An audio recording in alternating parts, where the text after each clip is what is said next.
Lalabas na ang EEG results ni Cosita. And, tatapatin ko na po kayo. 8 to 10% lang ho ang oxygen intake ni Cosita during the fire. At kung tumagal pa siya ng 6 to 8 minutes exposure sa fire, it would have been fatal. Sir, Kinalulungkot ko pong sabihin, nagkaroon po siya ng mental failure at unconsciousness.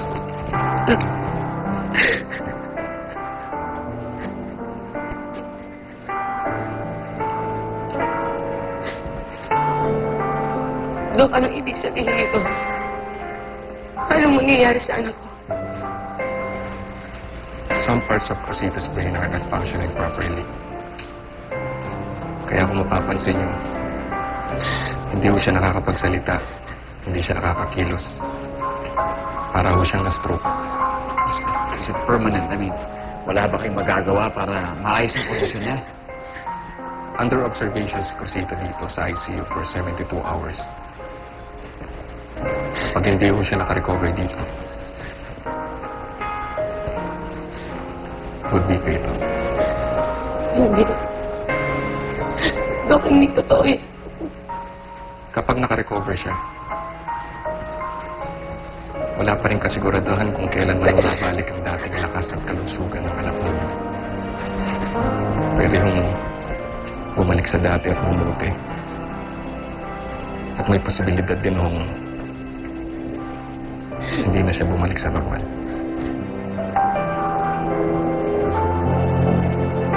Ano ibig sabihin? Na habang buhay magiging baldado anak ko? Hindi totoo yan. Nagsisinungaling ang gagaling ang anak ko. Nagaling si Cosita. Let's just hope and pray for the best. Excuse me.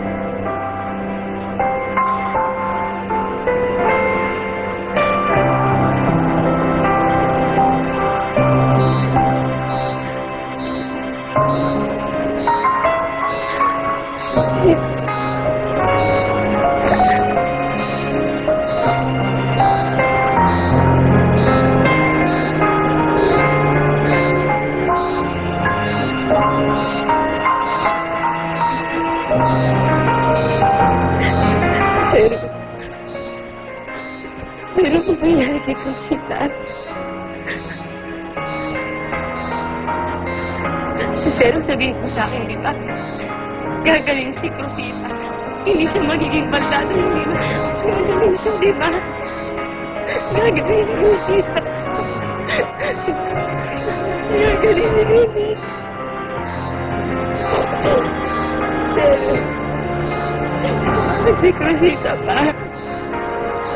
Bakit ang anak ko pa?